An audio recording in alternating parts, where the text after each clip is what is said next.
नमस्कार. परवा राष्ट्रवादी काँग्रेस पार्टी शरद पवार गटाच्या माध्यमातून एक जाहिरात माझ्या पाहण्यात आली आणि त्यात डोमकावळे दाखवले होते.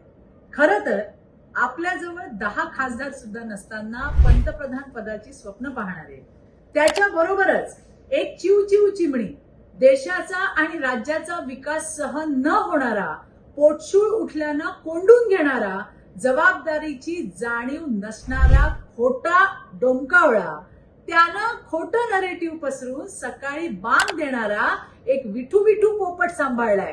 जातीयवादी आणि नकारात्मक राजकारण पेरणारा हा अजून एक डोमकावळा, सतत नाना म्हणत पप्पूच्या आदेशाची वाट पाहणारा, राज्यामधील महायुतीचं सरकार जावं म्हणून 2.5 वर्ष देव पाण्यात घालून बसलेले हे 3 डोमकावळे अत्यंत निराश आणि हताश झालेत.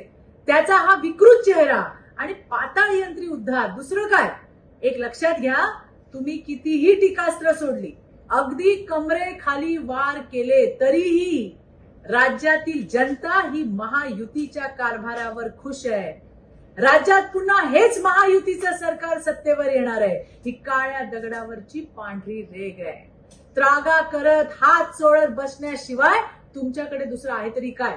स्मशानातल्या फांद्यावर बसून दिवसभर काव काव काव काव करणारे हे डोमकावळे पाहून जनता तुम्हाला वैतागली आहे, पूर्ण हैराण आहे. महायुतीचा जनहितकारी कारभार पुढील 5 वर्ष असाच सुरू राहणार आहे हे निश्चित आहे. या डोमकावळ्यांची अवस्था तेलही गेलं, तुपही गेलं आणि हाती धुपाटणं आलं अशा पद्धतीची झाली. आणि हो, हे सांगायला कुणा ज्योतिषाची मुळीच गरज नाही बरं का. धन्यवाद. जय हिंद, जय महाराष्ट्र.